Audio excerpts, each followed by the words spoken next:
presentation of the ACC Network, an exclusive production of Raycom Sports. We welcome you to a chilly Chestnut Hill, Massachusetts. A couple of longtime rivals meeting for the first time ever as members of the Atlantic Coast Conference. The Boston College Eagles and the Pittsburgh Panthers. Our matchup tonight from Connie Forum on the ACC Network. The Panthers at 20-7 against the Eagles at 7-20.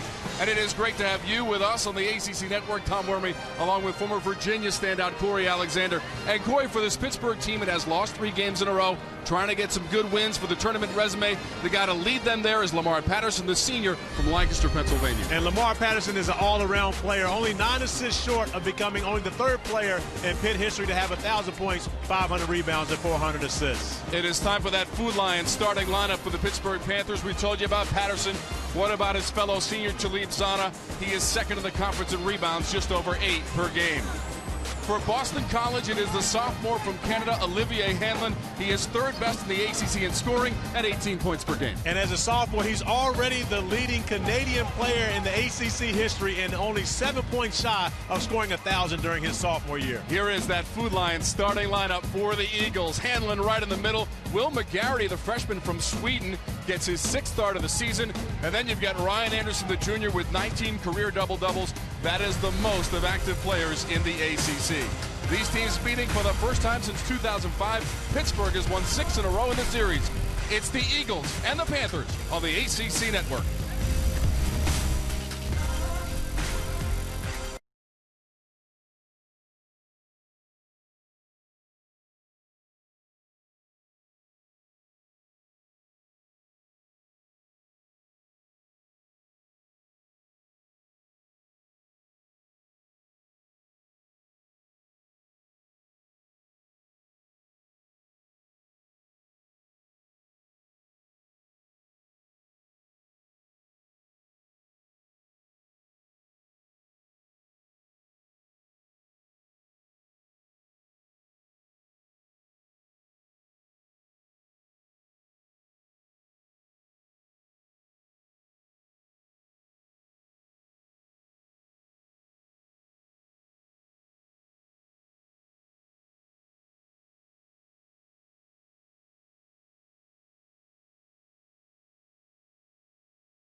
ACC basketball is being brought to you by AT&T, exclusive wireless provider of the ACC. By your Carolina Ford dealers. By Ruby Tuesday, official corporate champion of the ACC. By Food Lion, official supermarket of the ACC. And by Hyundai. We welcome you back to Connie Forum, which has been the home for Boston College athletics since 1988, as we are just seconds away from the opening tip. between Pittsburgh and Boston College as they meet for the 47th time, but again, the first time meeting as members of the ACC. Boston College is in the white, Pittsburgh in the blue and gold, and the opening tap is controlled by the Panthers. And immediately we see Boston College open up in the zone. Steve Donahue, not much of a zone coach, however, his team defensively has not been very good this year. He wants to give them a bit of a change. Pittsburgh at 20-7 on the season, 8-6 in conference play. They are 4-2 away from Pittsburgh in the conference. Zana misses the first attempt. Wright has the follow for the first points of the game for the Panthers. And we see what Coach Donahue talked about is a problem for his team. They've done a good job on the initial play defensively, but gathering the defensive rebound, and immediately Pitt is able to come up with 2 points off of an offensive board. Coach Donahue very gracious with his time after the shoot-around today with myself and Glory with a long chat about last Wednesday's upset win against Syracuse and then trying to keep that emotional level going. It was very difficult for this BC team, losing Saturday at Miami 69-42 after that huge win against the #1 team in the nation at the Carrier Dome last Wednesday. And he takes no time shedding the jacket. It was simply just for the anthem. After the anthem, he's getting it off, getting ready to go. Pittsburgh lost Sunday, hosting Florida State 71-66. The Panthers shot just 37% in that game. And that's really been the kicker for Pitt, but getting inside early. But McGarity coming up with a big block on Michael Young. A great pass by Lamar Patterson, but Pitt unable to take advantage of it. Heckman thought about 3, now driving to the rack, Patrick Heckman.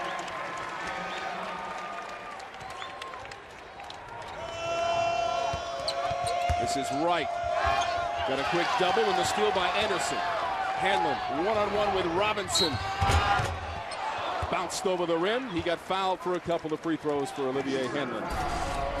And you see here a great block by McGarity, and one of the reasons he's been inserted into that starting lineup, and it turns into 2 points on the other end for Patrick Heckman. But scoring is not a problem for this Boston College team. They struggle defensively, but McGarity inserted into the lineup in order to give them some size up front and hopefully help bolster their front line defensively. Olivier Hanlon, big second half against the Orange. 16 points in that second half and into overtime. He played every single minute of that game and has his first point tonight against Pittsburgh. And Olivier Hanlon averaging 11 points in the second half this season, with close to 12 points. So when you think about that, he's a much better player after halftime. Pittsburgh has lost 3 in a row, 5 of their last 7. But they've done pretty well on the road. The steal by Hanlon, and he'll rock the rim. And Olivier must have heard me say that because he's got off to a great start here in the first half, coming up with the defensive play, turning it into 2 points at the other end. And Boston College in his zone really, I believe, has thrown Pittsburgh off a bit. Pittsburgh has won 6 of its last 8 road games, but they turn it over again. And Heckman will jam it.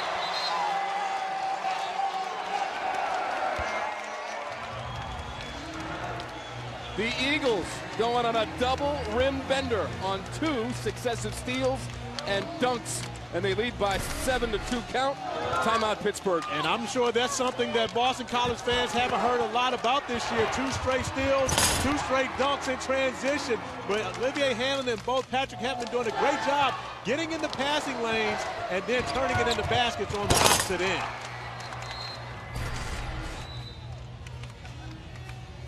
Right now, time to take a look at our forward keys to the game. Eagles and Panthers with Corey Alexander. Well, for Pitt, they need to get easy baskets, only shooting 37% against Florida State. They've struggled offensively, and that's one way to get them going better. On the other side, for Boston College, threes are us. Know who you are, make it important to get quality looks from beyond the three-point line, and then take advantage of them. They hit 11 threes against Syracuse. The magic number for them is 10. When they've hit 10 in ACC games, they've got wins. Boston College averages 8 made threes per game, second best in the conference. What they've done so far tonight is bend that rim on a couple of turnovers. Hanlon and Heckman, and it's a 7-2 Boston College lead.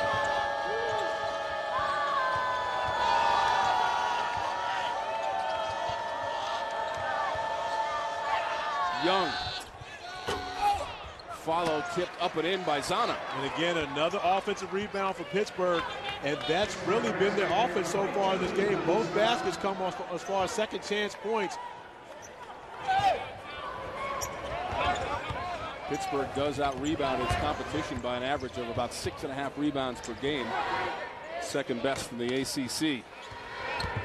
Anderson ran into Zana, lost control, out of bounds, and it will go to the Panthers.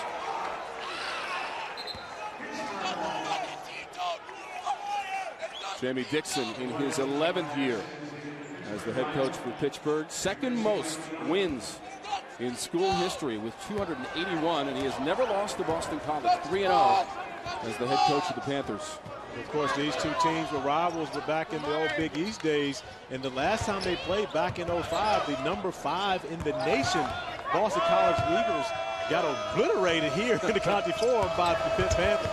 This is right off the glass. And when Pitt hasn't turned it over, they've had success offensively, getting to the rim, and then, of course, converting on the second chance points. McGarity wants 3. Taken by Robinson.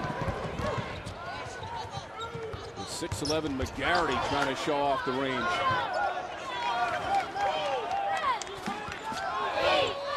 One point, Boston College lead. Zana flashes. Patterson from the corner for 3. That's a great sign for the Panthers. Getting Lamar Patterson going and shooting the ball early, getting into a rhythm. He's had struggles shooting early in games and has big second halves, but right now, his 3 puts Pitt on a 7-0 run. Patterson, who averages just over 17 points per game, is 4th best for the ACC. McGarity, strong move, but he got fouled as Zana reached in. That'll be the first on to lead Zana. We'll take a timeout with Pittsburgh up by 2.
The ACC Network is giving you a chance to watch and win $5,000 or a 50-inch TV. During each February ACC Network game, a special code will be revealed. Text in the code and you can be eligible to win. Stay tuned for the reveal of tonight's code. Visit theacc.com/WW for more details.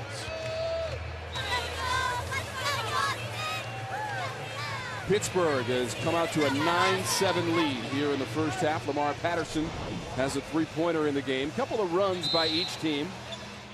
Boston College with the inbounds play. Anderson couldn't get the shot away, but was pushed in the act of shooting. But this is where Ryan Anderson and Olivier Hanlon both are, tremendous basketball players. They do a great job getting to the free throw line. And you think about these guys, and Ryan Anderson, of course, look at 6.6 free throw attempts a game, and he's behind Olivier Hanlon. So when you think about that, those two guys put a lot of pressure on the opposing team's defense, and they're both very good free throw shooters to get there and capitalize.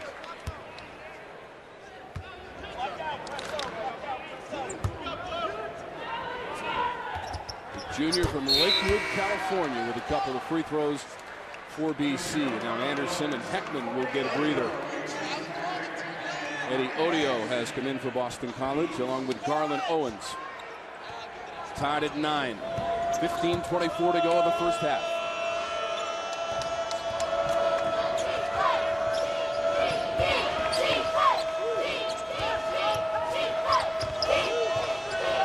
Artis, Randall, and Newkirk have come in for Pittsburgh as well. This is Newkirk with the ball right now for the Panthers, and the shot clock at 10. Patterson.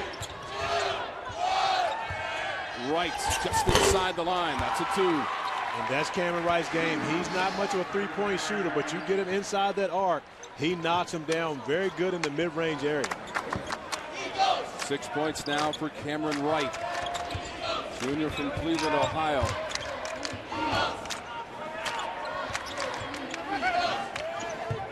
Jackson also in there now for Boston College. He wears number 20. But a backdoor cut to Owens off the feed from Hanlon. And normally that's what Olivier Hanlon does in the first half. He's a playmaker, a facilitator, and doing a great job finding Garland Owens, creeping along the baseline, picking up another assist for the Eagles. Boston College now 4 of 5 from the floor after Owens with a little backdoor play. He's almost on his average of 3.4 points per game with that bucket here in the first half for BC. But he's a guy that Steve Donahue's really excited about his future. That is Artis for 3. And Jamel Artis, another one of those freshmen, a young man that is capable, of course, as you see, knocking down the 3 ball, but can get it done inside as well. Between he and Michael Young, it gives them 2 power forwards for the future to build on.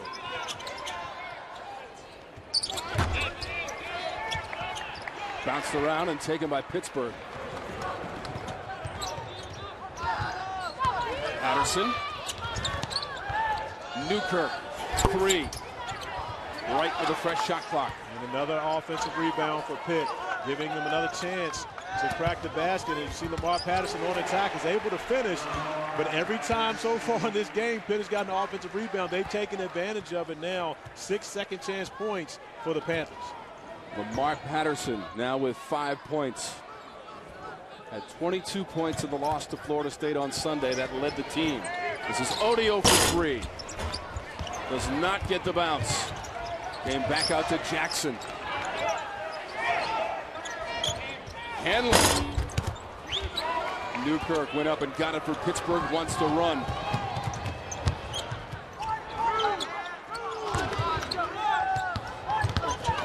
Wright cut off on the baseline by Owens.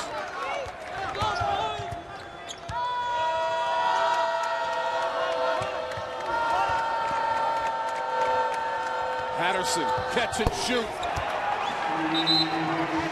Second three-pointer of the game for Lamar Patterson. And I don't think I have to mention that he's feeling it early in this game. You talked about the 22 points, but he had to take 21 shots to get it. Right now, much more efficient early in this game.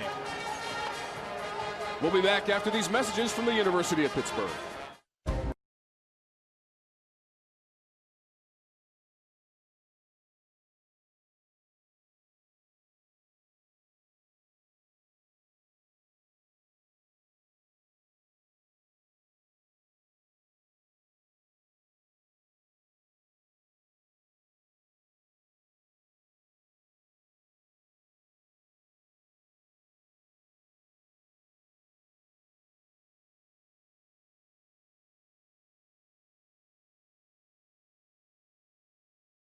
Panthers now up by 8. Lamar Patterson 3 for 3 from the floor. And Lamar Patterson showing you just a little bit of everything that he has in the game. Able to attack the rim and, of course, capable of knocking down the 3 well beyond the arc. Lamar Patterson, who shoots 40% from three-point range, Sixth best in the ACC is 2 for 2 from long distance, and Artis came in from behind to block it on Anderson. This is Newkirk against 3 defenders, and he dropped it to Artis. And that's what Pittsburgh has to do in this game and moving forward to become a better basketball team. Newkirk has the ability to get out and run. Pitt now on a 10-0 run over the last 2.5 minutes, and an easy transition basket is what the doctor ordered for the Panthers. Jackson. Artis on the weak side. Newkirk blocked by Odio at the rim. Taken back by the Panthers and stolen by Hanlon. Olivier Hanlon to the other side of the rim. The tip won't go. A second effort. How about a third try for BC? And they come up empty. Patterson, step back. Randall over Odio. Right now, Pittsburgh's best offense is just put it up there, play a little volleyball with it, get it back, and finish it. If you don't make the first one, you get another one back. Steve Donahue talked about that is our issue defensively, and right now Pitt is exploiting that weakness on the boards. Hanlon.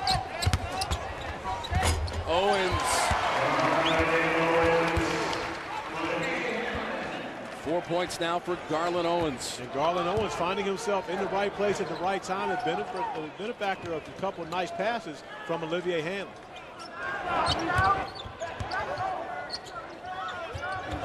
Pittsburgh has played so many close games lately. The last 6 games, each decided by 5 points or less for this Panther team. 2 of those into overtime and double overtime, and they won both of those games against Miami and Virginia Tech. We'll step aside from Connie Flora.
You play against the Pitt Panthers, you have to be prepared to battle on the boards, and they have brought it to the Eagles early in this game. Already for Pitt, 5 offensive rebounds that they've turned into 8 second-chance points, and everyone getting involved in the action. Of course, it's the easiest opportunities you get once you are able to play off of offensive rebounds. It's like getting a free possession, and the Panthers taking advantage of it. Their 5 offensive rebounds are more than the total rebounds, 3, that Boston College has. In the last 7 minutes and 20 seconds, Pitt is out-rebounded Boston College 21-6. And they have possession of the ball right now.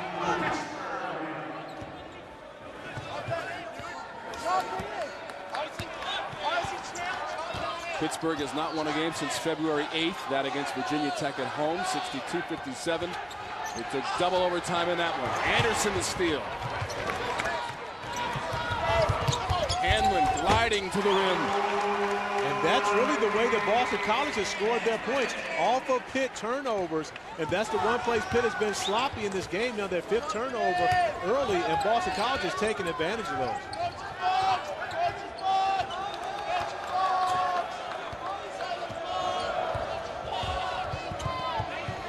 BC now 7 points off of those Pittsburgh turnovers. Young.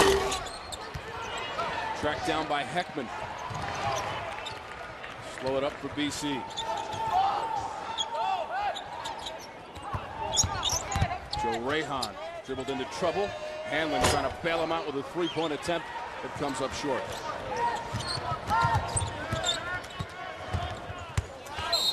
Anderson made contact with Zana. Ruby Tuesday takes us around the ACC to check in on conference action. We start with Monday, and Syracuse escaping Maryland with the win. Duke wins over Virginia Tech, and then Wake Forest takes out Clemson at home. Those on Tuesday. And now tonight, some key games as well as we go down the stretch in the ACC. Notre Dame with the lead on Georgia Tech. Virginia looking for win number 12 in a row. And then North Carolina and NC State. And North Carolina has won 15 of the last 16 in that series against the Wolfpack. Well, one of the things you're interested in to see Virginia, whether they would overlook Miami and give up an opportunity knowing Syracuse coming in. But it seems as though they're taking care of business against a very good defensive Miami team.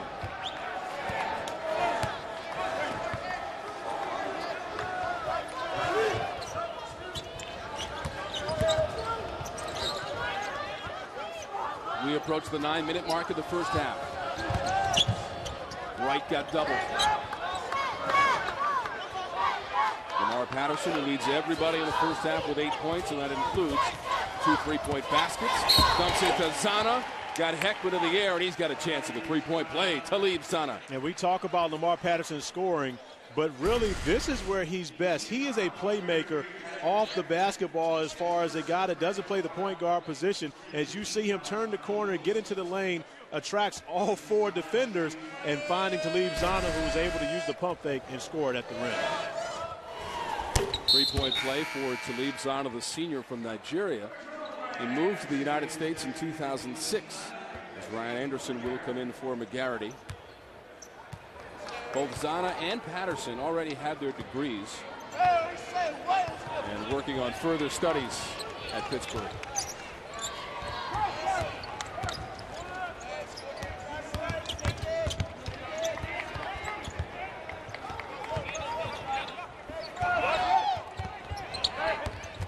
Anderson hit a cutting Heckman. Might have been right on the reach-in. Haviland and the ACC Network are giving you a chance to pick this year's All-ACC men's basketball first and second teams. Don't miss your chance to cast votes for your favorite players at theacc.com/fanvote and enter for your chance to win a VIP trip to the ACC tournament. Compliments of Haviland. I'll tell you what, good luck with that. When you got to pick the first and second team All-ACC teams this year, it's not like years past. You have a tough task. Lamar Patterson will be in that mix. Early in the year, he was one of the guys, really the top 2 guys talked about between he and C.J. Ferris, ACC Player of the Year. His last few games struggled a bit. I'm not sure if he's still in that conversation, but he'll be on one of those 2 teams. He's also been battling a nagging wrist and thumb injury on his right hand. He does not have it taped up tonight, but it has bothered him in the last several games.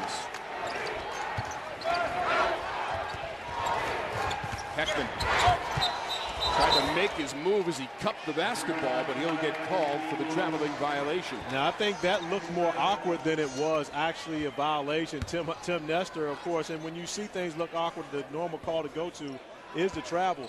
But honestly, that was a great ball handling skill move by Patrick Heckman to be able to cuff the ball off the bounce like that. I tell you what, in the pickup game, he would have got a lot of oohs and ahs for that.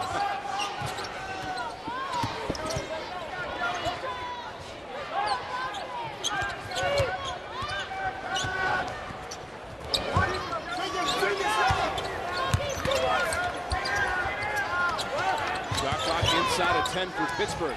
Wright elevates. This is Heckman.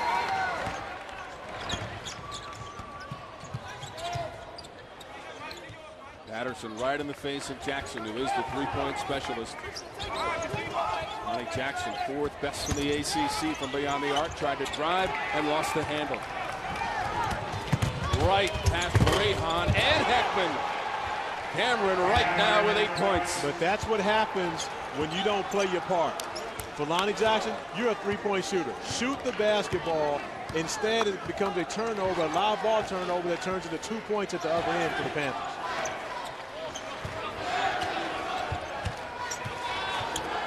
Boston College just 3-7 in conference play. That most recent victory in the conference coming last Wednesday at the Carrier Dome against then #1 Syracuse in overtime. And an emotional week for the Eagles last week. Shot clock was down to 4. Rayhan was driving, but a foul against Pittsburgh. It's on Lamar Patterson. That is his first. We're at Connie Foreman, Chestnut Hill, coming back after this.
ACC Network, an exclusive production of Raycom Sports here on the ACC Network. Today's coverage of ACC basketball is being broadcast on AFN, the American Forces Network. We welcome the nearly 1 million men and women of the U.S. Armed Forces stationed around the globe in 175 countries and on the high seas. We're so proud to have you with us and hope you're enjoying the broadcast. And for the Panthers, Cameron Wright has really brought his lunch pail today. He's gone to work. 4 for 5 from the field, already with his 8 points, 2 rebounds, and an assist early in this game. And he's been attacking the paint, but where he's truly developed as a player is his ability to not only score in transition, but to also knock down the mid-range jump shot. Cameron Wright, the junior from Cleveland, Ohio, as Pittsburgh takes over control, and Robinson wants to run it up.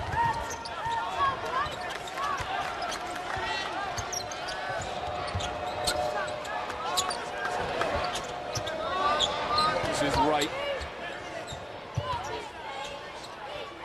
James Robinson, who is on the Bob Cousy Award finalist list.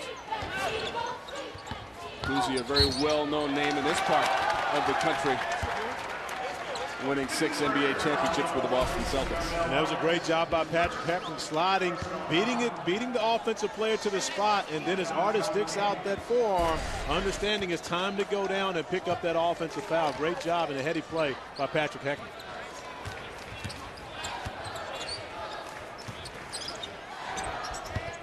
Hanlon. Anderson. Randall up to get the rebound as he took it away from Jackson. James Robinson, best assist to turnover ratio in the conference, and 6th best in the nation for number 0 for Pittsburgh. Well, he's shorthanded, no question about it. But for Pitt to get better, James Robinson has to take on more of an offensive scoring role and give them that third score that they lost when Durant Johnson was injured.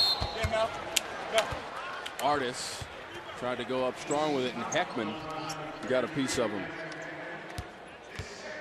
That is the second on Heckman, and produces free throws for Jamel Artis. Well, Pitt has lived in the paint, already 16 points in the paint in this game.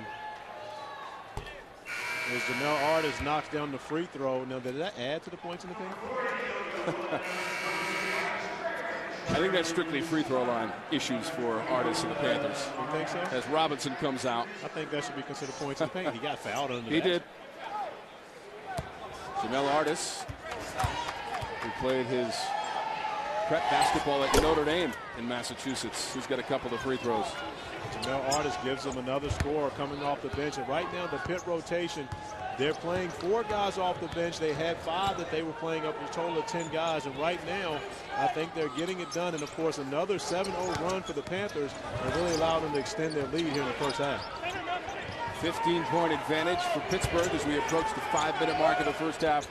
From Connie Forum, Tom Wormy, Corey Alexander, and our outstanding ACC Network production crew. Boston College with the shot clock down to 5. Odio right down Broadway, and Randall blocked it. Out of bounds and back to the Panthers. That was Eddie Odio getting the taste of his own medicine right there. He's a guy that's normally blocking the shots. This time, as he takes it to the lane, it's Randall coming up with the block and then the hustle to force Odio to knock it out of bounds. Derek Randall getting the job done defensively for the Panthers.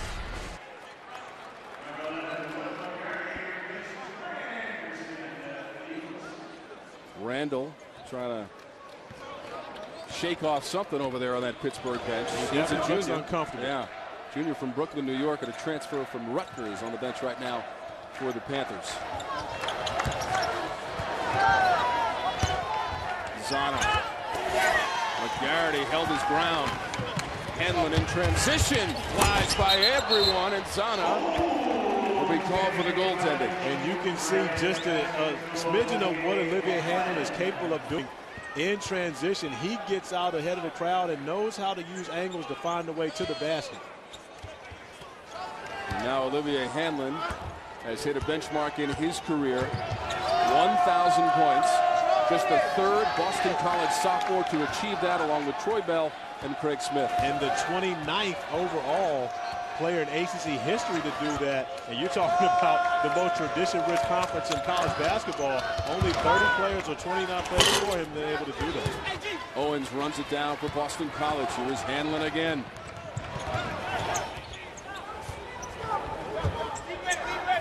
Inside of 4 minutes now.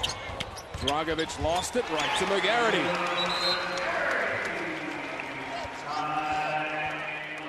First basket for Will McGarity. And Jamie Dixon seeing Boston College go on a short 4-0 run, and he doesn't like it, wants to make sure he designs something for his Panthers to run coming out of timeout to just kind of get them back on track offensively. One thing that they don't want to do is let off the gas pedal and give BC an opportunity to get back into the game.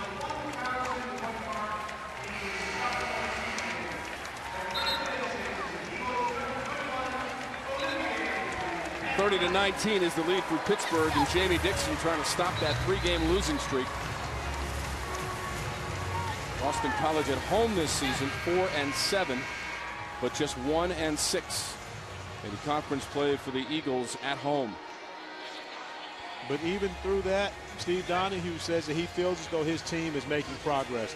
Of course, they missed Dennis Clifford, and he doesn't want to make the excuse about it, but Dennis Clifford was the cornerstone defensively to what it is that they want to do. And right now, 310th out of 351 Division I basketball programs, and that's where the issue has been offensively.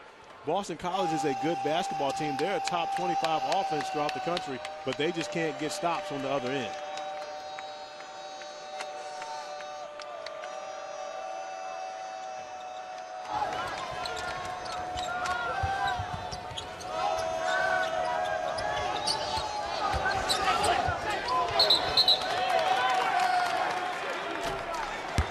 whistle goes against the Panthers. So we'll take a timeout. 30-19. Pittsburgh on top of BC.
To look at the AT&T fast analysis, and we're talking about points in the paint, and Pittsburgh has made up their mind. They're going to attack Boston College regardless of whether it's man-to-man or it's zone. They're finding a way to get into the lane. Boston College battling at 16-16, but it's been Pitt doing it off also second chance points where they lead 10-2 in this game, and one of the reasons why they hold the 11-point lead. A 14-7 edge on the boards as well for the Pittsburgh Panthers, and Lamar Patterson, who leads everybody with those 8 points. He is 2 of 2 from long distance for Patterson, the senior, for Pittsburgh.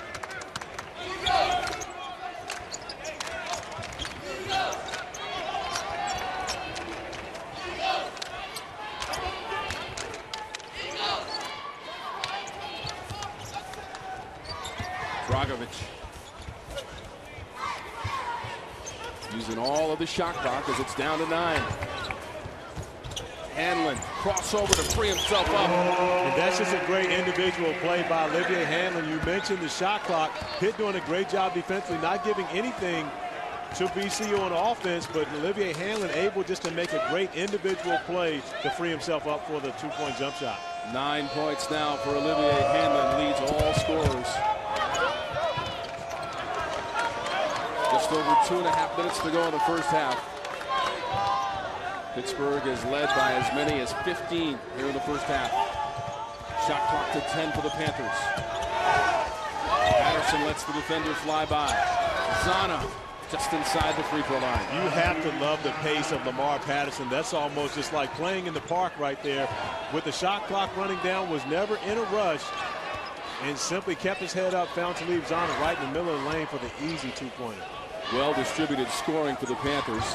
Artist with 7, Wright with 8. Hanlon, that's a 2-pointer. And you have to like the attack mode mentality of Olivier Hanlon. He sees his team falling behind, taking it upon himself to put some points on the board. He normally waits to the second half to do most of his damage, but he's really gotten off to a good start here in the first. First player into double figures with 11 points for Olivier Hanlon for Boston College.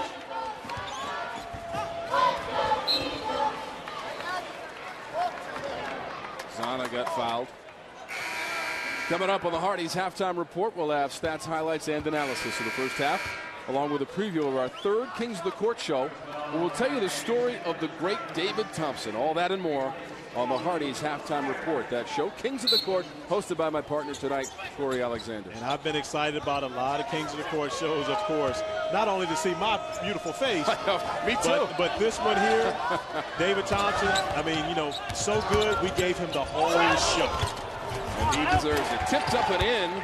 And I believe Zana will get credit for that basket. Now he's got 9. And more second chance points for the Panthers.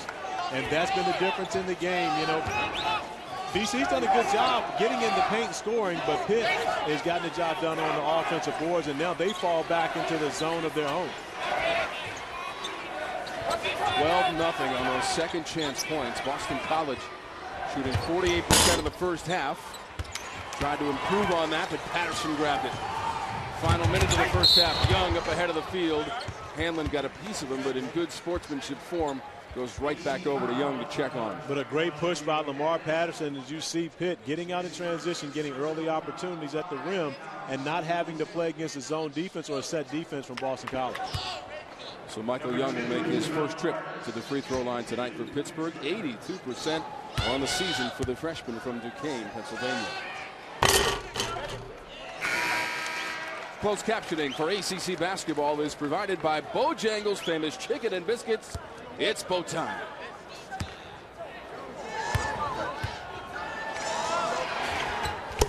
One of 2 for Young. Michael Young scored all of his points against Florida State from the free throw line, was 5 for 6, and a reliable free throw shooter, shoots close to over 81% from the line throughout the year. So a guy just was definitely a benefit to have a big guy you can put on the line at the end of the game. Shot clock is at 20. Game clock at 35 seconds to go in the first half from Connie Forum. It's a rivalry that goes all the way back to the late 50s between Pittsburgh and Boston College. Eagles with the shot clock at 4. Rahan needs to recognize. Here is Hanlon for 3, and he beat the buzzer. Great recognition by Olivier Hanlon, getting it off. But they're going to have to come up with a stop. They don't want to give Pitt momentum going into the half. BC's first 3 of the first half by Hanlon. Will Pittsburgh get the shot away? Young for 3, and it rattles out. Halfway down, and it came out. So Jamie Dixon and his team goes to the locker room, up 35-26 on the Eagles. Talib Zana led the way with 9 points. Patterson had 8. Cameron Wright also had 8. And Olivier Hanlon had 14 points in the only 3 in the first half for BC. Halftime, straight ahead from Chestnut Hill. And stronger than a man weighing 135 pounds destroyed that notion, proving that might can be light. Defying convention is also the Mazda way, and why the all-new Mazda 3 was created with Skyactiv technology, so it's lighter yet stronger and more nimble, with an engine that punches above its weight. This is the all-new Mazda 3. What do you drive? Welcome to the Mazda Halftime Report. Welcome into the Mazda Halftime Report. I'm Tony Collins. Coming up, we'll join the ESPN Buzzer Beater Network in progress to keep you up to date with all the action going on tonight. Buzzer Beater features unlimited live cut-ins, highlights, and analysis from the biggest matchups throughout college hoops. But first, it's time to hash it out, presented by Mazda. Syracuse basketball coach Jim Boeheim was ejected for the first time during the regular season in his 38-year coaching career for wildly protesting a key call in Saturday's loss to Duke. But many are wondering, was it a justifiable reaction? The college basketball scoreboard crew has their opinion. Fair. Offensive. Jim Boeheim is livid. Whoa! Whoa! Jim Boeheim is out of his mind at midcourt. He's teed up, and the Orange are going to lose here. And Jim Boeheim has just been ejected. He got back-to-back teams from Tony Green. I thought I was quick. I stayed down, and I didn't get injured. So all those things are good.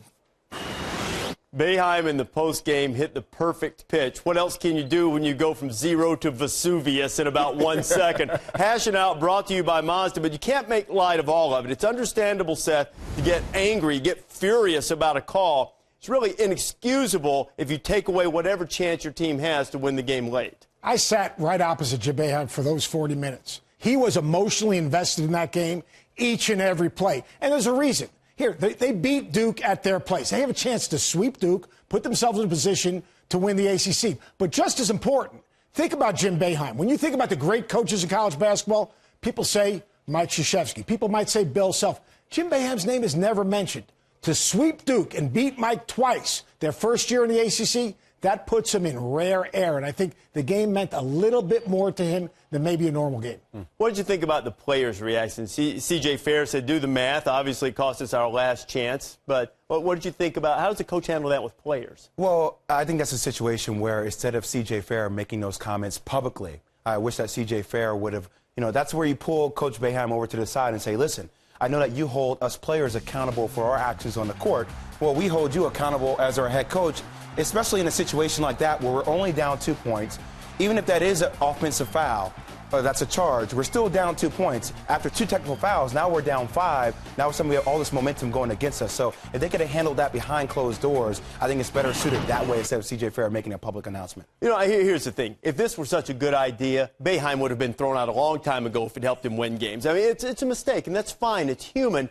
You've had a human reaction in Cameron Indoor Stadium before, have you not? Coaches are not robots. I said that before. You're not a robot. You know that. I'm not excusing behavior. I like that. I like the fact that he was invested and that he cared. He was invested. And again, you're going to have some out-of-body experiences. When you're coaching a game, you're not thinking all of a sudden, uh-oh, I'm going to get thrown out. You're thinking in that moment of time, you're fighting for your basketball team.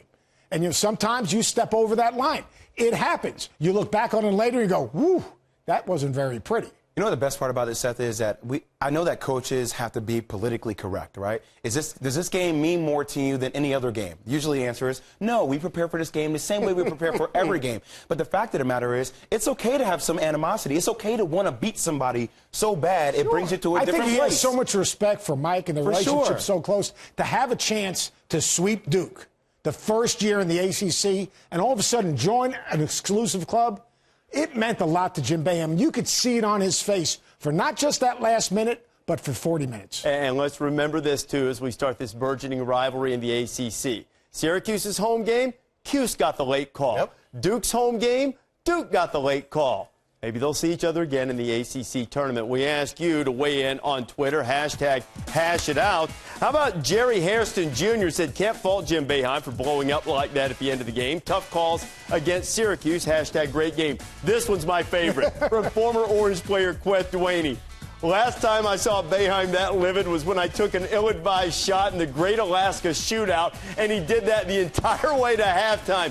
Queth, you're the winner. And Neil Perry checking in. If Boeheim didn't react, it would show no heart. What he did was fight for his boys. Absolutely fine with that reaction from him.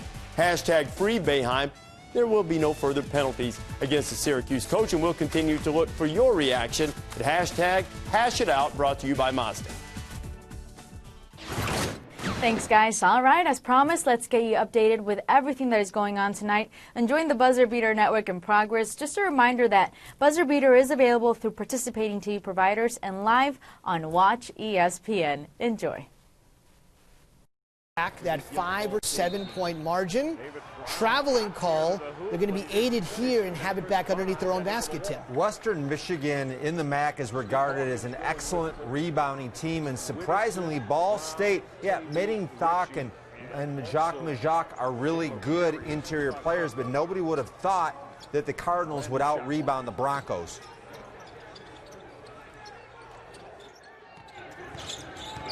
Brown got shut off by Franco House. Back to Raleigh, final 3 seconds. Barber's shot will not go, but he is fouled by Nate Britt. That's 2.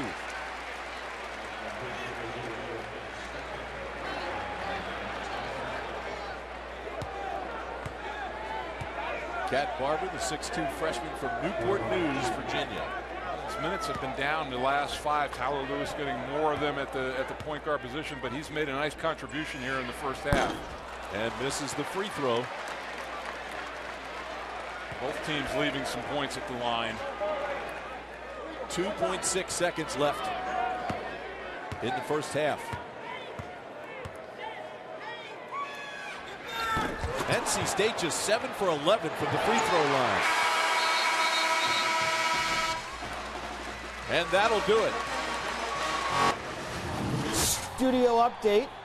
Butler and Villanova, last time we left these two, Wildcats were in control. And not necessarily Darren Hilliard from downtown. And then Ryan Arcidiacono, who's got the green light anytime he's in the gym. I love the guard play for Villanova. They shoot the ball, they handle the turnovers, they get the ball in the paint, very balanced. Here's Hilliard again, Cats up 15. What a long fall it has been in a short amount of time for Butler. Their only real tough offensive players, Zubin, is Kellen Dunham, and he's struggling in this contest. 2 out of 7 from the field. But one of those two was right there to beat the buzzer. Villanova 34-20 at the half. How good is Villanova? Very good, but to me, they're a little bit under or overrated in terms of their record and what people think. They haven't had a lot of really high-quality victories. Their guard play is solid, but I don't think it measures up to some of the other best teams in the country. Interesting. So Tim has Villanova as overrated. A little over a minute to go. A night of tight finishes. We saw a tight one between Notre Dame and Georgia Tech that finished 65-62. And here it's 63-62. Rutgers will have the ball on the road with a minute 10 to go, trying to close this out.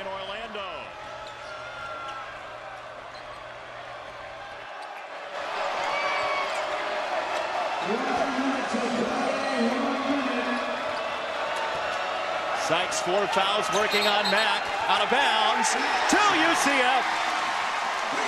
Credit Spurlock. He timed that pass on the sideline. And I think what will happen here, though, because we're in the last 2 minutes, the officials will go and look at this and see who did it go out on. I do know that there was a swipe at the ball, but did he touch it? E2 didn't protest too much. Let's watch. Looked like the last touch went off of E2's right hand, don't you think? I think so, too. I think they're going to keep this. This will be the harder angle to see. He definitely doesn't touch it the second time around. But Spurlock just kind of measured that pass, and I talk about faking a pass to make a pass. Boy, that's a tough call. Isn't there a second deflection? It goes off Spurlock the first time. Looks like E2 got a piece of it after. All right, while they try to figure out what's going on there in Orlando, under 2 minutes to go, Western Michigan with the steal. This will send them to the line. Tim, chance to get within one. Here comes that rally we were talking about. A very physical game. It seems like almost every trip there's drives and contact. A lot of free throws down the stretch. David Brown, one of the top scorers in the conference, very aggressive and very physical on the drive. And you love the way this guy shoots free throws. That led to the David Brown going to the rim foul by Franco House. And Franco House frustrated because he knows with the basketball under 2 minutes, that's the time to pull it. So we'll see what happens when play resumes there. Central Florida's going to have the ball here. Under a minute to go, down one. Don't want to call to change the game the wrong way. Now let me ask you this. If you're Donnie Jones now do you have the courage to go 2 for 1? Tough time to do that. Sykes defended by the junior Brown from Miami. Sykes off the Blair screen, and UCF leads for the first time since 9-8. Not only did they take the lead, they've gone 2 for 1.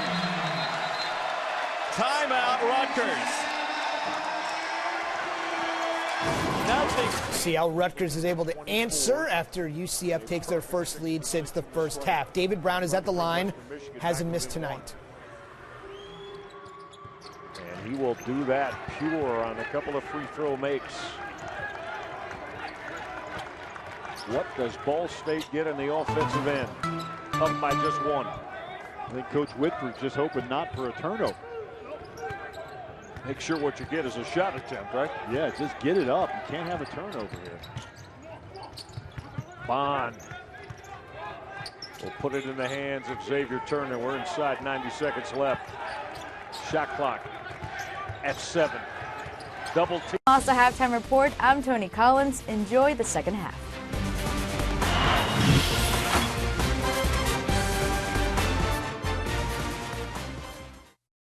College gave me a great education. Boston College.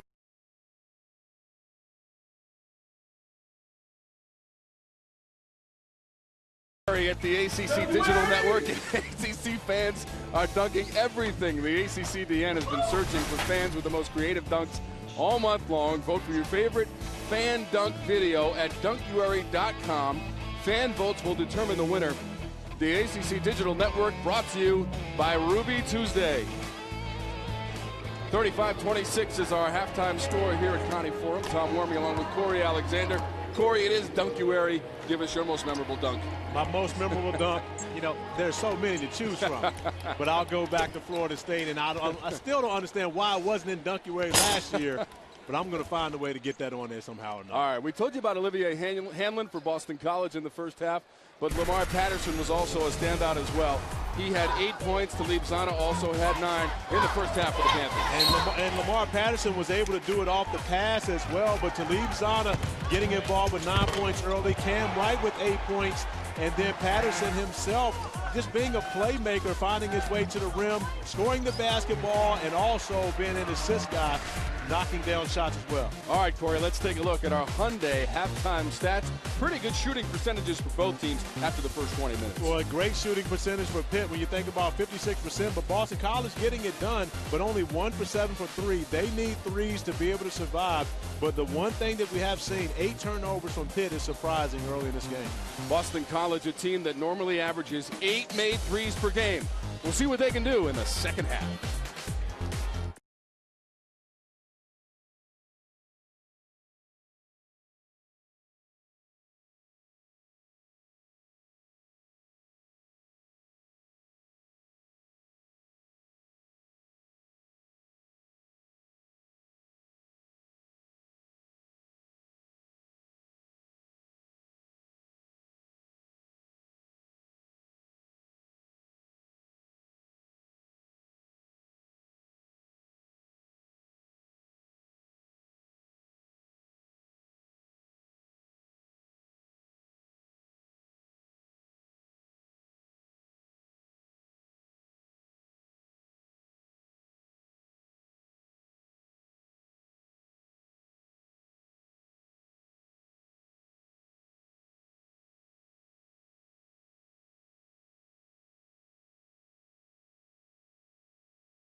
ACC basketball is being brought to you by Toyota, official corporate champion of the ACC.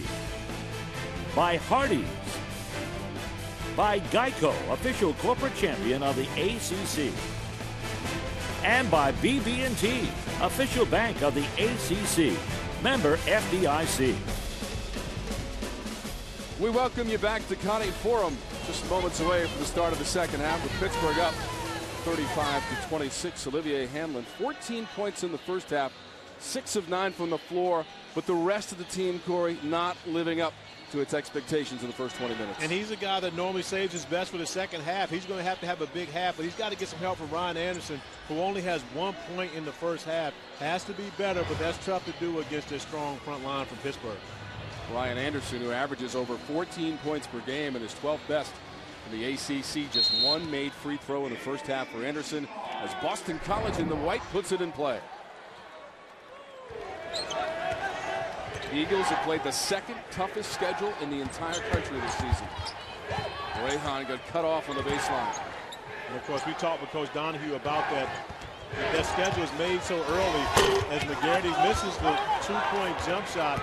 But that schedule's made so early, and of course, he was expecting to have Dennis Clifford and having a full complement of players when he took on to play that schedule. And it turns out, of course, it hasn't been a positive for the Eagles, but he feels as though his team has gained a lot of experience because of it.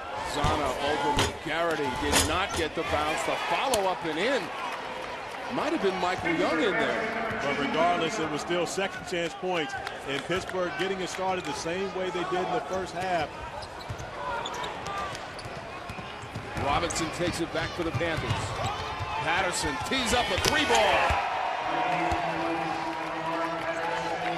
And right now, Pitt, the aggressor, coming out in the second half. Already 2 turnovers for BC to start the half. And Pitt taking advantage of those as well as continuing to battle on the offensive board.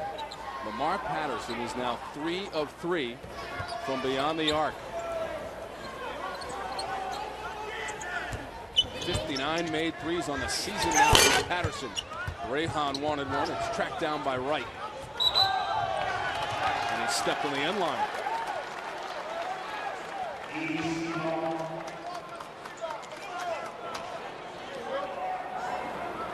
Nine trips to the NCAA tournament for Jamie Dixon of the Panthers.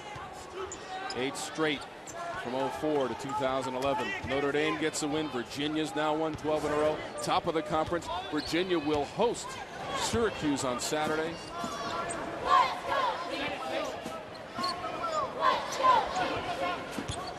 NC State with that lead against North Carolina, looking for its 10th win in a row. Hadn't done that since 2009 when they won the national championship, beating Michigan State.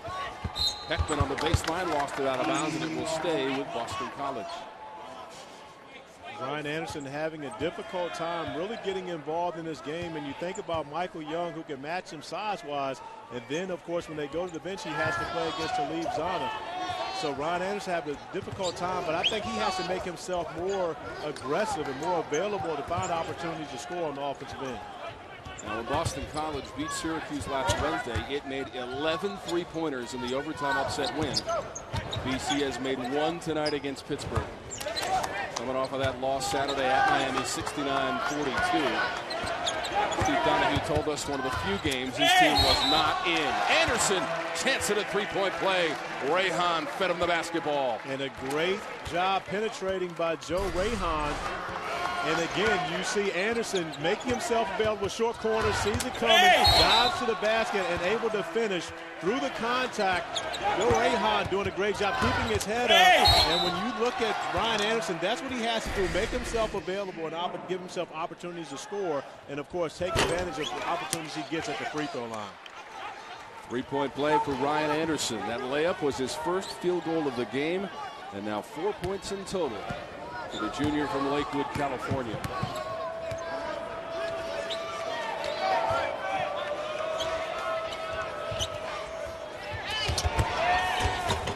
Easy hoop on the interior. Cameron Wright.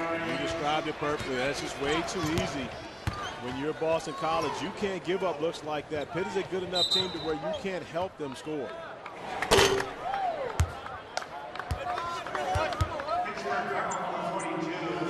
Zana picked up the foul, the second from Talib Zana. 11 of the last 12 years, this Pittsburgh program has gone to the NCAA tournament.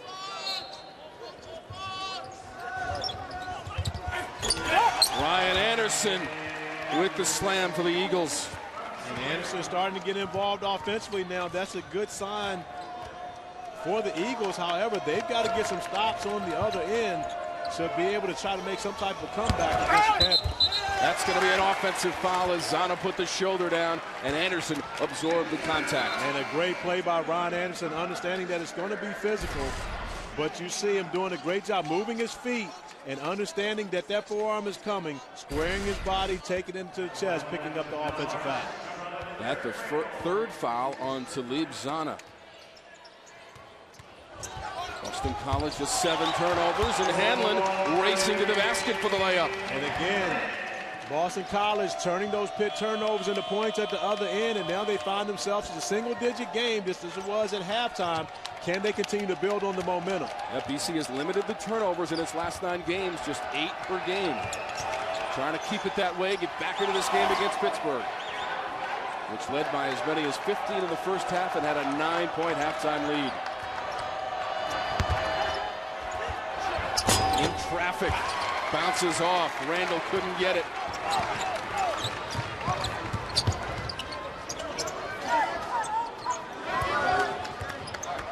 Levan barks out the command, tried to do it himself. Patterson almost took it away. Hanlon. Heckman out of the hot corner.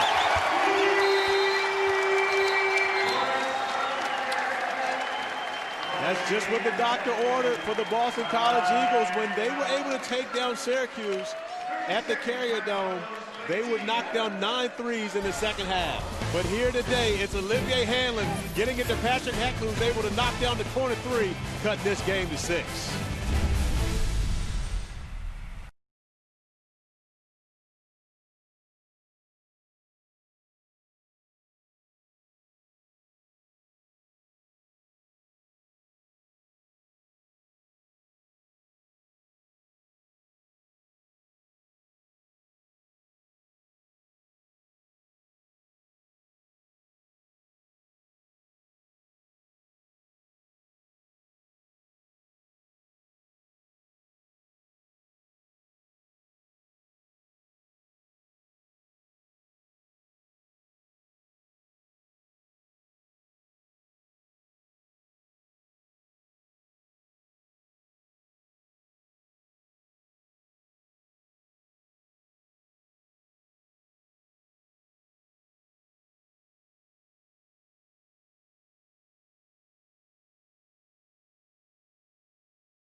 Our other ACC Network game is North Carolina and NC State. Toe-to-toe for North Carolina. Bryce Johnson. B.J. Anya, the big man for NC State, bending the rim. And then the leading scorer in the ACC, T.J. Warren, out of the corner. Great action in that one. And NC State with a 9-point lead early in the second half. I think with the Duke-North Carolina rivalry, the NC State-North Carolina rivalry gets forgotten, but State really does not like the Tar Heels. The Wolfpack Nation can't stand the Tar Heels, and they're showing it there, of course, in Raleigh tonight. North Carolina's won 15 of the last 16 meetings between the Pack and the Heels. Out of bounds, it's going to stay with Pittsburgh, but the Eagles have gone on a 7-0 run for Coach Donahue.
Today's ACC Network Watch and Win code is Backboard. Text Backboard to 24247 for your chance at $5,000 or a 50-inch television. Again, text Backboard to 24247 during tonight's game broadcast to enter to win. Visit theacc.com/WW for more details. 42-36. The Pittsburgh advantage, but Boston College has gone on a 7-0 run to make it a 6-point game. And Pittsburgh came out with the energy early in the first couple possessions of the second half, but since then, Boston College has really taken the momentum and right now trying to find this a way to get this lead cut down even more and continue to attack the basket as Garland Owens has really been a spark off the bench for the Boston College Eagles. And Steve Donahue talked about how promising this young freshman future looks here in this uniform.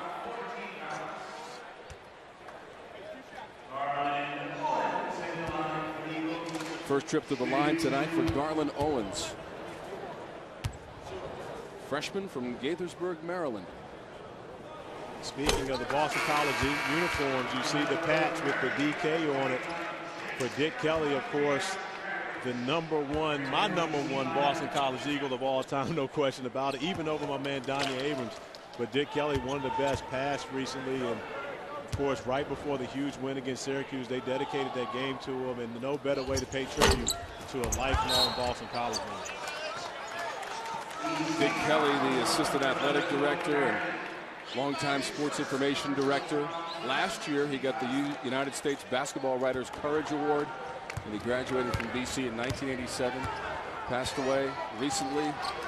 What a week last week for the Eagles. The emotion of the services for Dick Kelly earlier in the week, and then that huge win against the #1 team in the country, the Syracuse Orange, at the Dome on Wednesday. Quite a week for the Eagles. A lot of emotion expended by Boston College, as Steve Donahue told us. May have been the after effect of that result against Miami over the weekend as well. BC playing strong here in the second half and hanging tough with the Panthers. Patterson tried to beat the shot clock. Long rebound to Lonnie Jackson. And a great defensive stand by Boston College. Not something they've seen a lot of this year, but right now they've gotten the message. The only way they're going to be able to win these games is to get stops, and they've come out and done it here in the second half.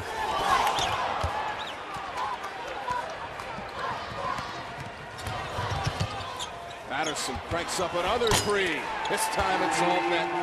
That's a huge swing right there. When you think about Dragovic having an opportunity to get to the basket and misses pretty much a point-blank layup that would have cut the game to a three-point game, to see Lamar Patterson come to the other end, knocking down a three.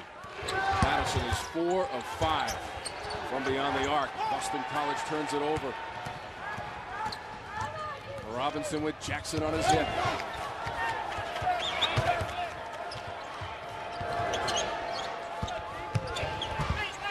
Back to the Eagles. Hanlon accelerates up to the rim and in.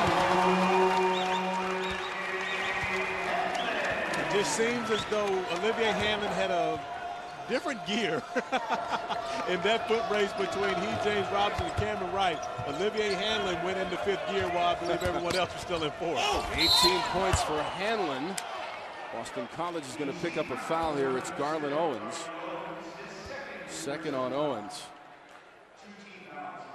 It's going to put Patterson at the free throw line.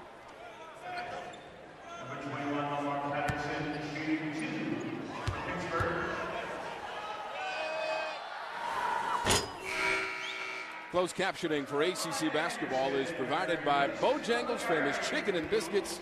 It's bow time. First free throw attempts of the night for Lamar Patterson, who shoots 77% on the season from the line for Pittsburgh. Well, the two guys we highlighted at the beginning of the show, Lamar Patterson and Olivier Hanlon, both have provided a show for it, but Lamar Patterson's had a bit more help from his teammates. Olivier Hanlon started to get some help from his teammates here in the second half, but he's going to need a lot more as he's actually going to the bench just to get a quick rest. Well, no, I take that back. It wasn't him coming out of the game. Patterson now with 16 points. Hanlon has 18 and leads all scorers for Boston College.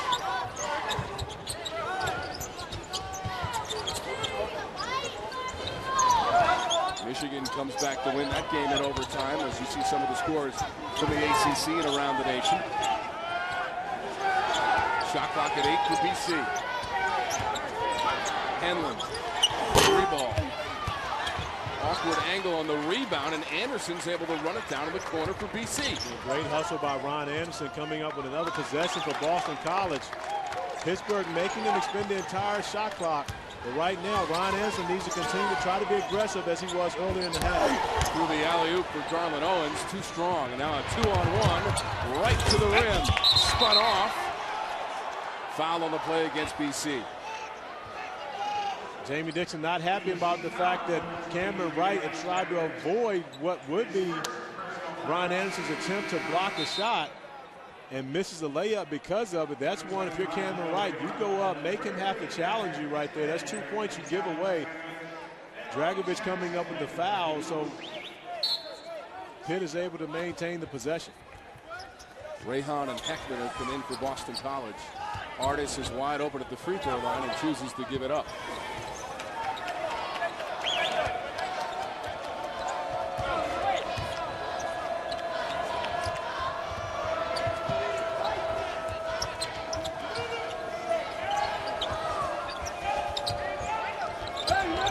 Cameron Wright is another Panther in double figures tonight with 10.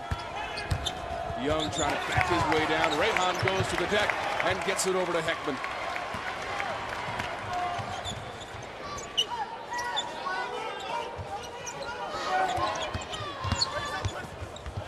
Owens. Heckman got his man in the air, and he'll get a couple of free throws. So when we come back to County Forum, Patrick Heckman, number 33 for BC, at the line.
ACC Network, an exclusive production of Raycom Sports.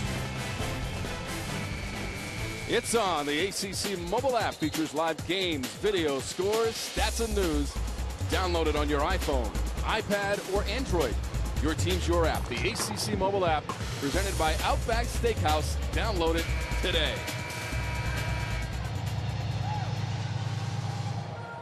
Patrick Heckman, the junior from Germany, stands at the free throw line for Boston College. Heckman, who was so important in that win against Syracuse with that three-pointer from the corner in overtime, and BC able to go on to upset the #1 team. The first time a team under 500 goes on the road and beats AP #1 since 1955. What a game. One of the greatest wins in the history of this program for Boston College. And I think that was Patrick Heckman also made the game-winning shot, the backdoor layup, reverse layup, and it was the third time that Boston College had beaten a #1 team.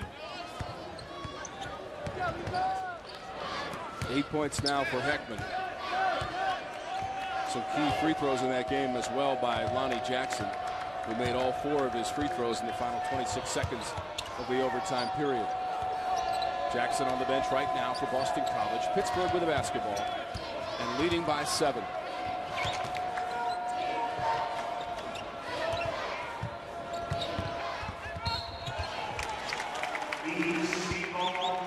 Janelle Artis steps on the baseline. Raina Tilly sees the foot right there on top of it. Artis steps on the baseline, going to the basket, and another turnover for Pitt. And that's the way that Boston College has been able to stick around and see if they can take advantage of this opportunity. Odio in the corner for BC. 18 points for Olivier Hanlon. Rayhan spinning to the basket. Robinson defends him well. Shot clock at 7. This is where Olivier Hanlon is dangerous with the shot clock running down. Knocked away. Hanlon trying to shoot again after it was Artis who knocked it out of his hands. Can't beat the buzzer, and a shot clock violation against BC. And that was a great defensive possession by Pittsburgh, simply because, as you see, they know Hanlon's going to shoot the basketball, and Artis steps over to block the shot. He kind of gets away with a little bit of a push-off on Patterson, but Artis coming to his aid and then being able just to deny the shot, but no, the shot clock buzzer to go off. Told you Artis played at Notre Dame Prep here in Massachusetts before moving on to Pittsburgh. He's a freshman from Baltimore, Maryland, #1 in the dark blue of the Pitt Panthers. Artis has really come along, giving the Panthers some quality minutes this year as a freshman. Will step, of course, into a more of a scoring role next year as Patterson and Zana are gone, but he's really giving them a boost off the bench. Patterson well beyond the line. McGarity tipped it to Rayhan.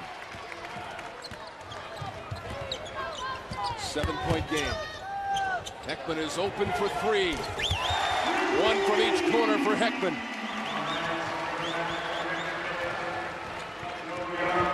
As we talked about Artis, and he made a mistake there of going after the basketball and leaving Heckman, who, of course, Rayhan's going to find the guy when he's wide open and be able to knock down the 3. So Patrick Heckman now with 11 points.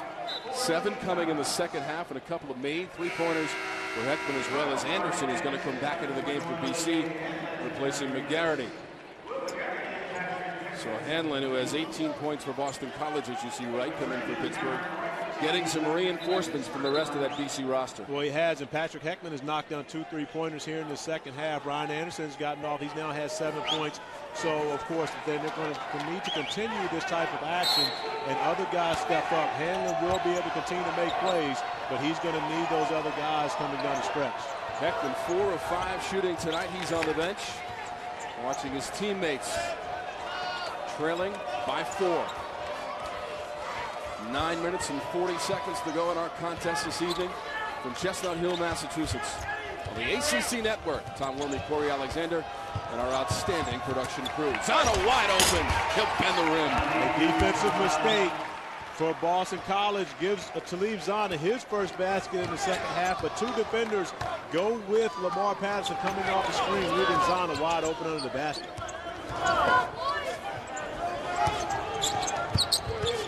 Eagles shooting 50% in the game overall. With a big possession here, down by 6. Shot clock to 10. Trying to go into Anderson. Bit of a careless pass and taken back. Stolen right back by the Eagles. Hanlon looking to score against 2 defenders, and they get fouled in the process. And Ryan Anderson is working hard to try to get the basketball, but of course Pittsburgh and their size on the perimeter doing a great job switching screens. Cameron Wright, the shooting guard, is able to front the screens. Unfortunately for Pitt, they give it right back and give Olivier Hanlon an opportunity in transition where, of course, he's extremely dangerous and finds a way to get to the free throw line. And we mentioned earlier, we talked about he and Ryan Anderson, how much they get to the free throw line, second and third respectively in the ACC. Olivier Hanlon, number 2, is 7.2 free throw attempts per game. 20 points now for Olivier Hanlon.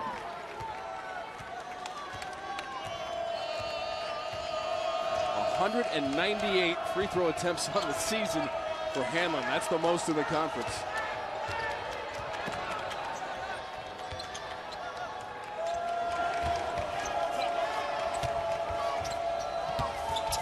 This is right.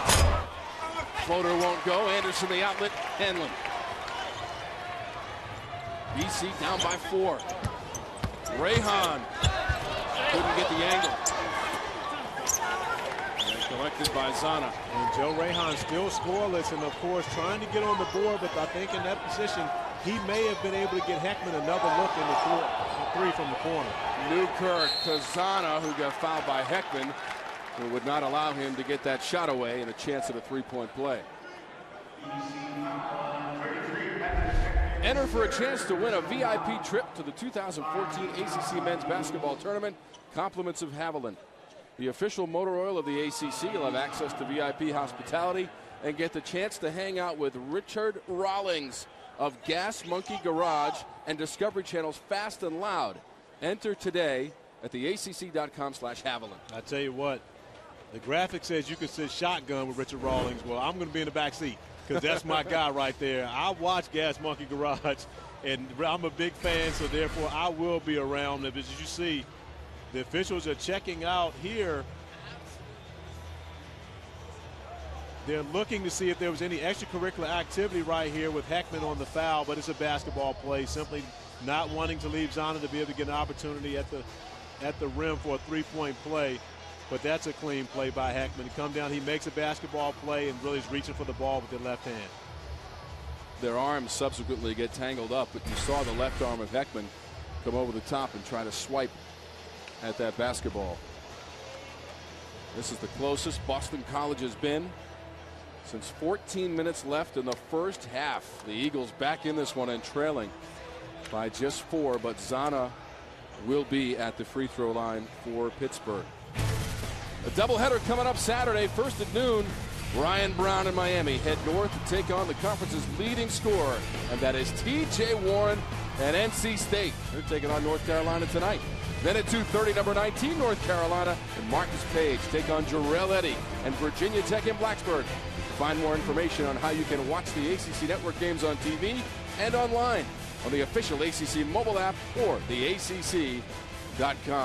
Nice slate coming up on Saturday as well as we make our way to Greensboro in that ACC tournament. Absolutely, and I get the fortunate opportunity to be in Raleigh to do the Miami-NC State game. And then, of course, you know, one of the things about the ACC at this time of year, everybody's playing for seeding in the tournament, which is, of course, so important. So you want to hang on to see everyone. So I don't watch the games on my iPad or my iPhone on the way home. I just listen to them, but I have that going. There you go. Now that's Steve Donahue talking with the officials. Now the replay that we looked at, it appeared that Heckman came over the top with the left hand trying to knock the ball away. But let's wait on the official word.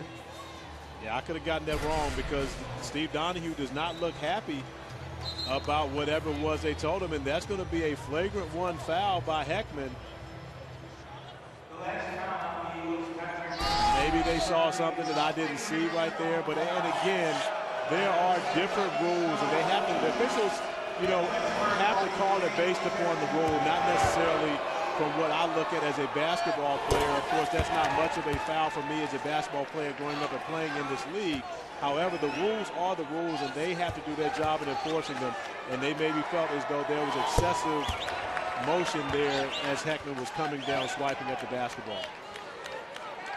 So Zana, after the free throws, has 13 points, and Jamie Dixon's team will get possession of the ball back.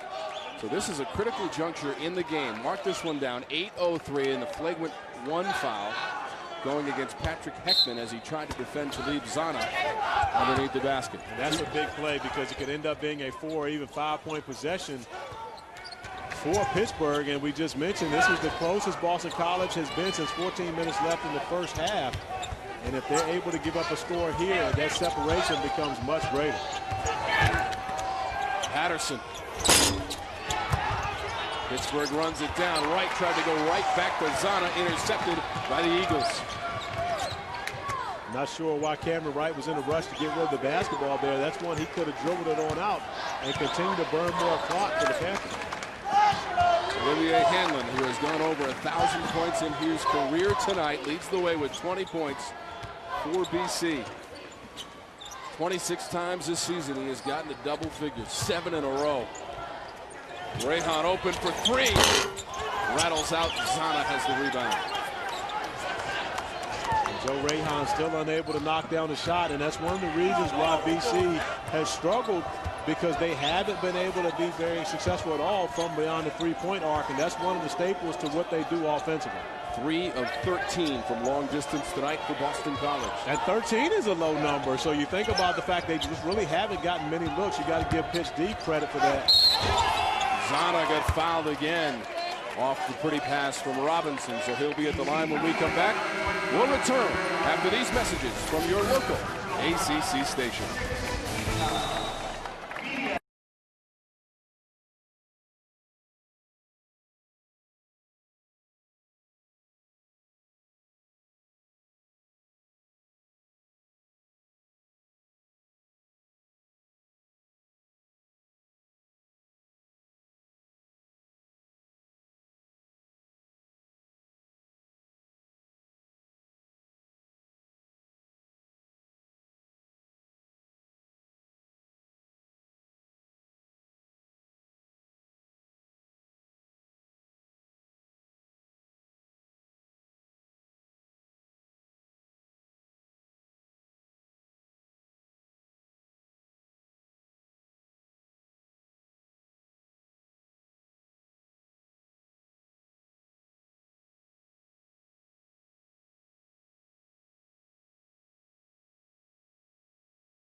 Over Boston College when play resumes. Talib Zana will be at the free throw line for Pittsburgh, but there was a flagrant foul called against BC just moments ago. Well, and as I said, you know, they may have seen something that we didn't see, but at this angle, you see Patrick Heckman coming and grabbing Zana, pulling him backwards.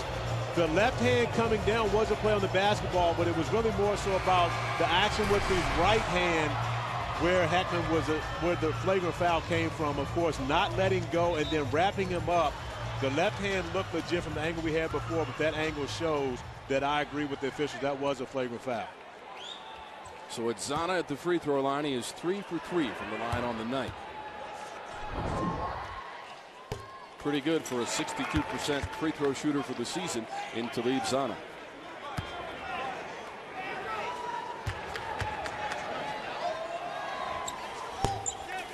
$15 points now, 20 times this season for Zana into double figures. Steve Donahue's team has to dig deep now as the lead has gone back up to 8. BC got as close as 4 just a few minutes ago. After trailing by 9 at halftime. Anderson is wide open from the wing. Tipped up and in by Owens. And Garland Owens again finding himself in the right place at the right time, scoring on the putback, but he's really showed a significant amount of energy tonight and giving Boston College a huge lift off the bench. 7 points now for Garland Owens, coming off of that BC bench.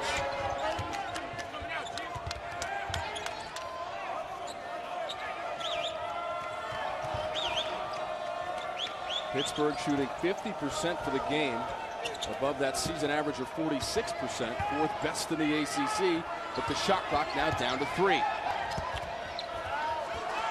Zana got it away, and now Robinson has it. And another offensive rebound for Pitt. This time James Robinson brings it out. Pitt's going to use some more shot clock, get themselves in a good offensive set. But again, now for Boston College, this is a minute of defense that you're going to have to play, and that wears on your legs, especially when you're going to need to make threes at the end of this game. Pittsburgh leading Boston College 26-14 overall on the boards. Wright taking his time. Now Patterson. This will be a 3. Doesn't go. Anderson had the position. Dragovic decides not to go for that 3. Heckman on the drive. He got fouled. Third on Robinson.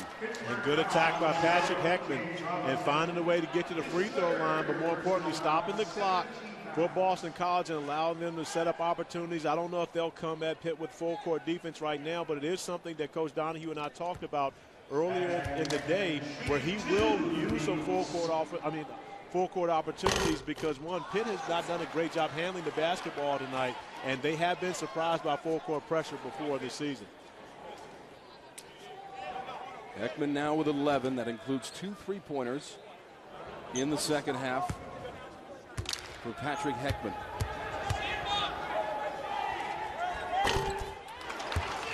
One of 2 for Heckman, who shoots 79% of the season. Just under 5 minutes to go. It is a 5-point Pittsburgh lead. BC hanging tough with the Panthers.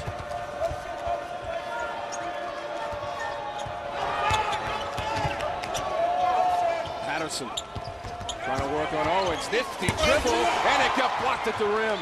Taken back by the Panthers. Shot clock at 7. Wright lost the handle, and a foul against BC. And that's tough, because you see BC coming up with a huge block. A great move by Lamar Patterson, but Ryan Anderson coming in and helping out Garland Owens with a huge block, putting Pitt in a situation where they have to go to the rim or try to get a quick score because the shot clock's running down. Cam Wright, continuing to be the aggressor, finds his way to the free throw line. The foul was assessed to Heckman, so that'll be his 4th. First free throw of the night for Cameron Wright, now with 11. And that's a big foul for Heckman, because with that being his 4th, he's the guy that's really been the perimeter shooter for Boston College tonight. He has 2 3-pointers, and they only have 3 as a team. He and Olivier Hannon, the only guys who have made shots from behind the arc. So you want to make sure you have Heckman out there at the end of the game, and of course he's one of the veterans that Steve Donahue relies on. Boston College just 3 of 13 from long distance. Pittsburgh is now 12 of 13 from the free throw line. Has the 7-point advantage, 55-48, 4:23 and counting. Anderson. Anderson was fouled. Great play designed by Steve Donahue to take advantage of the aggressiveness of Pitt in the way that they go out trapping pick and rolls right there, slipping Ryan Anderson to the rim. But Anderson needs to take advantage of these free throw opportunities to really cut this down to a 5-point game and continue to keep BC in striking distance. Anderson now with 7. Odio's going to come back in. Just to update you, North Carolina has taken a 1-point lead on NC State. They're getting late into the second half on that one. The rest of the scores from the ACC and around the nation at the bottom of your screen. But we got a great one going right here. 1 of 2 for Anderson from the line. When you talk about the importance of this game, Wake Forest losing last night. Clemson losing at Wake Forest. Now they go to 8-7 as Ryan Anderson gives a huge hustle and gets the ovation from the BC bench and Coach Donahue.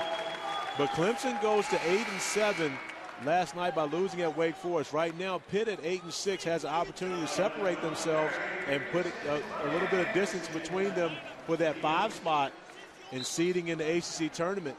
And that's big because, of course, you know that you're going to be playing in a scenario, of course. I mean, when you think about seeding, You don't want to be one of those teams playing 5 days, but of course, if you want to try to get to that 5th seed. Josh Newkirk, great move to the basket.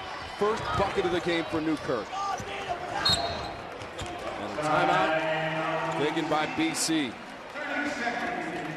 Every time the Eagles inch closer, Pittsburgh has the answer. Let's revisit our AT&T Fast Analysis, Corey Alexander. Well, it's really been about 2 guys for Boston College, and that's Olivier Hanlon and Patrick Heckman. And Olivier Hanlon, of course, continuing to do what he's done all year, is put points on the board. But Patrick Heckman has really been a helper, knocking down threes from behind the arc. And, of course, those 2 guys have been huge, but they need some help from their friends if Boston College is going to have a chance to finish this game out and walk away from the Conte Forum with the win.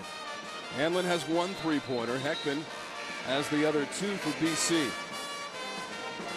But with only 3 3-pointers, that is tough for Boston College to be able to survive with the Pittsburgh team when that is one of the staples of their offense. We talked about BC is second in the ACC as far as 3-pointers made per game, and 3 is well below their average of close to 9 a game. Boston College normally on the season shoots 35% from long distance. Tonight just 23% and 3 of 13.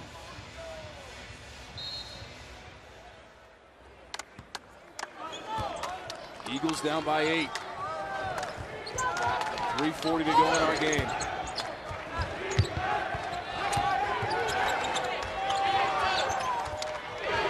Anderson trying to get that entry. He's got the size on Robinson. Backing down on the block.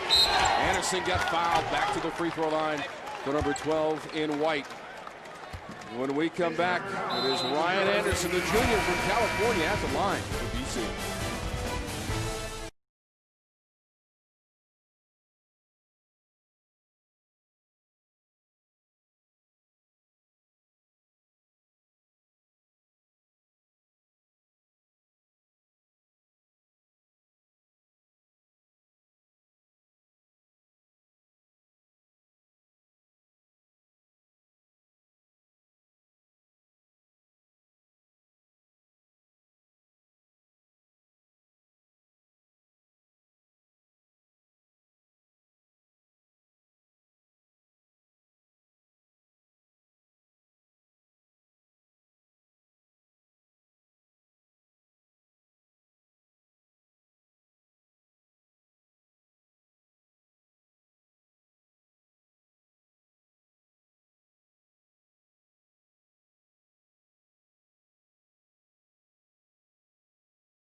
Anderson has been the help that Olivier Hanlon needed in the second half. Much more aggressive, attacking the basket, of course, putting himself in position to be able to score easily off his teammates, and also getting it done on the defensive end of the floor, guarding Talib Zana, picking up the offensive foul, and continue to provide the energy and the effort that the Eagles needed. And here's our game summary presented by Valero.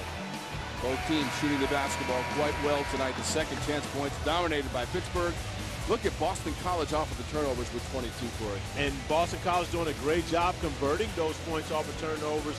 And Pitt not handling the basketball. Traditionally a team very good with the ball, but tonight 16 turnovers. give Boston College credit for getting out in passing lanes, but more importantly, getting to the other end and scoring the basketball.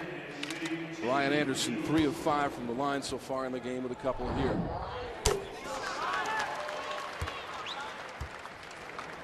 Anderson now with 8. Olivier Hanlon with his 20 points.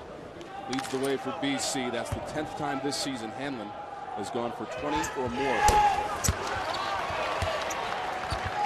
Ryan Anderson now in double figures, but now we see that full court pressure that we were talking about from BC.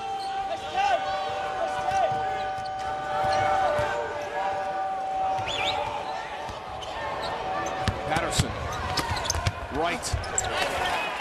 And that's what makes it so difficult to pressure Pitt, simply because Lamar Patterson plays the game like a point guard from the small forward position. He, Cameron Wright, and James Robinson all capable of handling pressure. As you see, Lamar Patterson takes his time, waits for the trap, and once the trap comes, he stays into attack mode and finds Cam Wright. The thing that Pitt does, they don't settle and pull it back out. They stay in attack mode and come away with 2 points because of Boston College's trapping. Boston College took this timeout, trailing by 8. There is your game reset. That arrow favoring Pittsburgh. Panthers just 1 foul away from the double bonus for Boston College.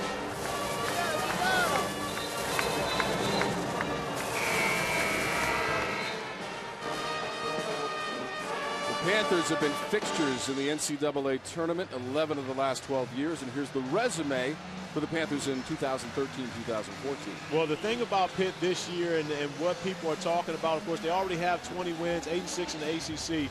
But they don't have that signature win. And, of course, they had Syracuse beat at home, lost on the last-second shot to them and to Virginia. Both would have been quality wins, but their best quality win is Stanford. So for them, they still have work to do, in my opinion, to convince the committee that they are deserving of an at-large bid if they're unable to come away champions of the ACC tournament. Now, 3 times this year, Pittsburgh has lost at the buzzer.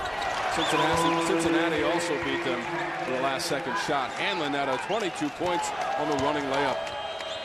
Tell you what, you want to talk about ACC tournaments. I can't wait to see what he's able to do on Wednesday night. When you think about his first ACC tournament game, he went for 40 points last season.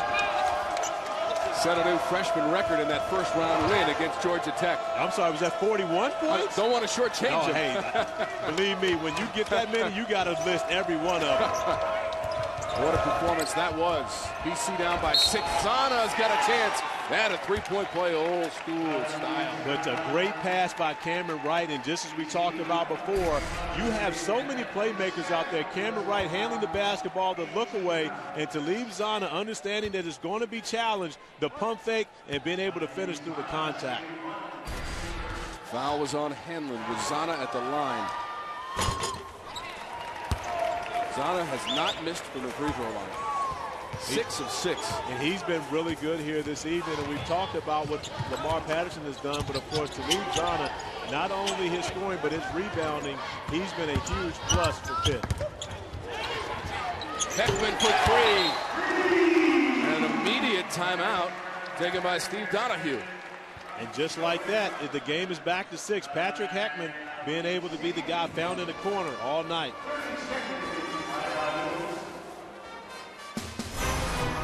ACC basketball is being brought to you by Food Lion, official supermarket of the ACC.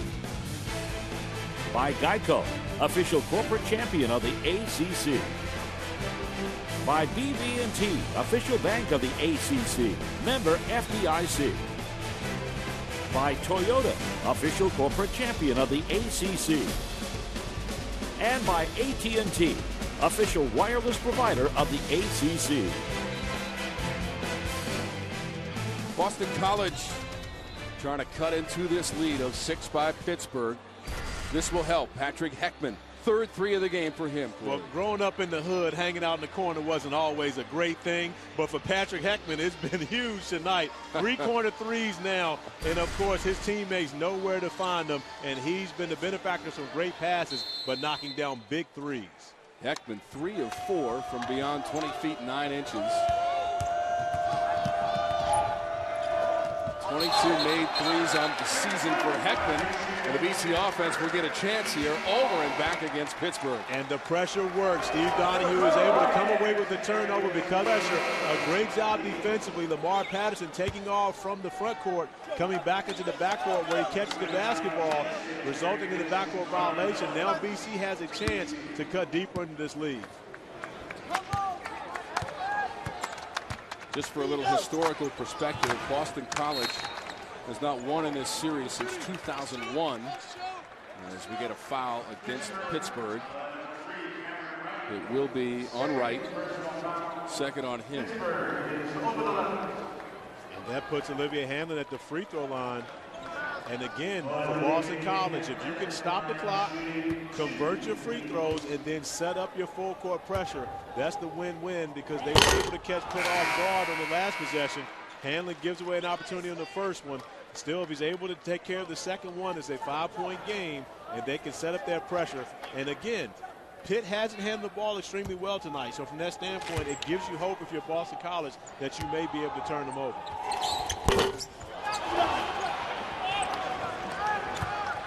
That's not something you see often, is for Olivier Hamlin to go to the free throw line and miss 2 back-to-back free throws, especially at this point of the game.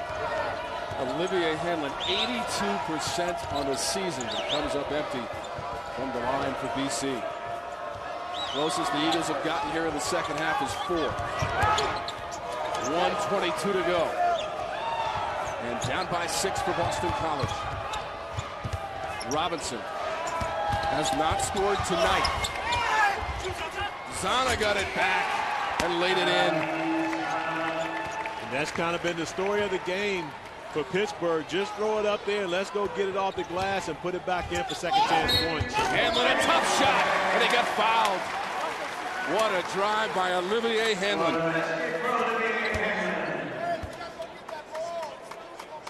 There's no question about Olivier Hamlin's ability to score, and he's able to navigate the pick and roll as well as anyone in the ACC. And I had the opportunity to spend some time with him at the CP3 camp this year. And when you talk about guards, he holds his own with any guard in the country. And I saw him do it in Winston-Salem this summer. That is now 25 points for Olivier Hamlin. Crunch time, less than a minute to go. Double team on Robinson. Active D from Boston College and a timeout. Panthers.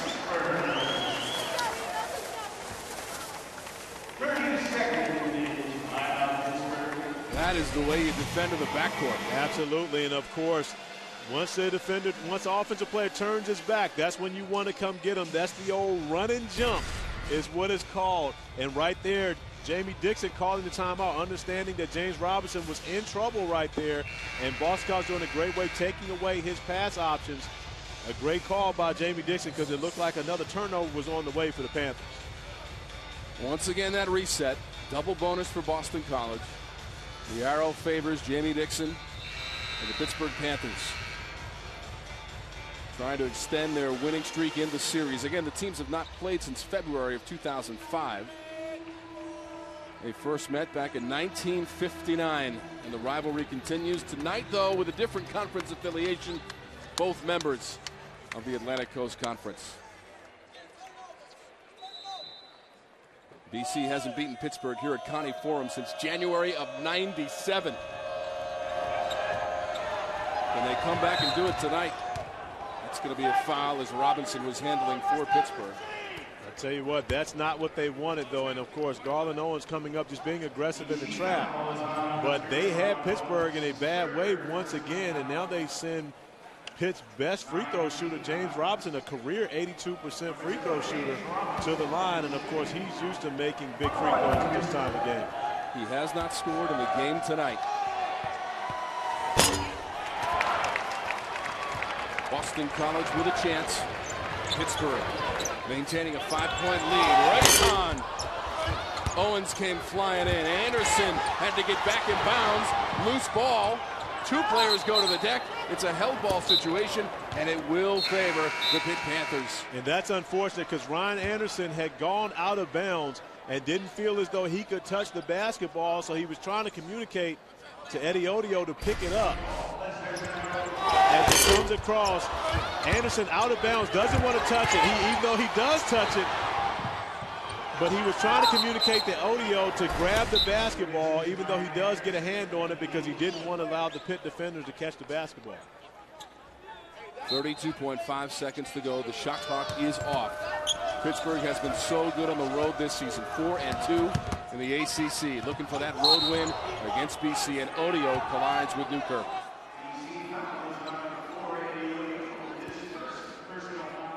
So this will be the double bonus for Pittsburgh. Couple of free throws for Newkirk. 2 points in the game for Josh Newkirk. Certainly want to commend all of the student athletes for their effort tonight, both Boston College and Pittsburgh.